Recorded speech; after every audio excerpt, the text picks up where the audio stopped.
ব্রণের সমস্যা নিয়ে অনেকেই প্রশ্ন করে, ভাইয়া ব্রণ নিয়ে প্রচুর প্যারায় আছি, অনেক কিছু করছি কিন্তু কাজ হচ্ছে না। চলেন আজকে আপনাদের একটা সিক্রেট বলি, কিভাবে 3 স্টেপে ব্রণ থেকে মুক্তি পাবেন। স্টেপ 1, প্রতিদিন সন্ধ্যায় বা রাতে ভালোভাবে পানি দিয়ে মুখ ধুয়ে নিন। স্টেপ 2, 2 ফোঁটা ব্রণ ভেলভেট অ্যান্টি একনি ফেস সিরামটি হাতের তালুতে নিয়ে মুখে রাব করুন। এতে আছে 2% স্যালিসাইলিক অ্যাসিড, যা আপনার স্কিনের পোর্স আনক্লোগ করে ব্রণ দূর করতে সাহায্য করবে, এবং সাথে আছে 5% নায়াসিনামাইড, যা ব্রণের কালো দাগ কমিয়ে আপনার স্কিনকে করে তুলবে আরো উজ্জ্বল। ফাইনালি স্টেপ 3, আর এভাবে কয়েকদিন ইউজ করলে খুব শীঘ্রই আপনার ব্রণ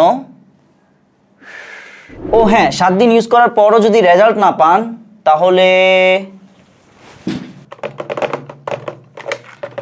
হ্যালো স্কাই বাজার বিডি, কই 7 দিন তো হয়ে গেল, কিছুই তো হলো না, আমার টাকা ব্যাক দেন। তাই দেরি না করে অর্ডার করে ফেলুন, কারণ অর্ডার না করে আপনি বসে থাকলেও আপনার ব্রণ কিন্তু বসে থাকবে না।